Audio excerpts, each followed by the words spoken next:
Hope PSC tips and ട്രിക്സിൻ്റെ പുതിയൊരു മലയാളം ക്ലാസ്സിലേക്ക് എല്ലാവർക്കും സ്വാഗതം. നമുക്ക് കുറച്ച് പര്യായ പദങ്ങൾ നോക്കാം. അടുത്തത് നക്ഷത്രം. അതിൻ്റെ പര്യായ പദങ്ങളാണ് താരം, നൾ, ഉടു, നഭോമണി, ഋക്ഷം, താരകം, താര, നഭസ്വം. ഒന്നും കൂടെ പറയാം. താരം, നൾ, ഉടു, നഭോമണി, ഋക്ഷം, താരകം, താര, നഭസ്വം. അടുത്തത് പല്ല്. ദന്തം, ദശനം, രഥം, ദ്വിജം, മറുവൽ. പല്ലിൻ്റെ പര്യായ പദങ്ങൾ ദന്തം, ദശനം, രഥം, ദ്വിജം, മറുവൽ.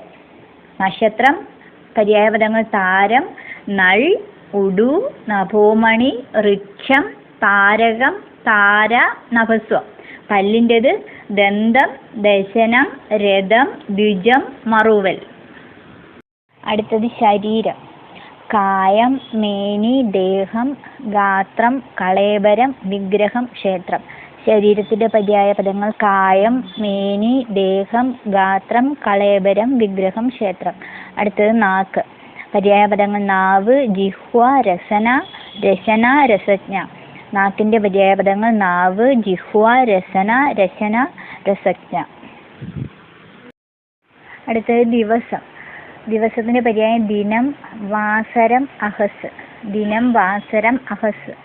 അടുത്തത് രാജാവ്. പര്യായ പദങ്ങൾ മന്നൻ, അരജൻ, ചോണീന്ദ്രൻ, ഭൂപാലൻ, നൃപൻ, ഭൂപതി, നരപതി, ധരാപതി.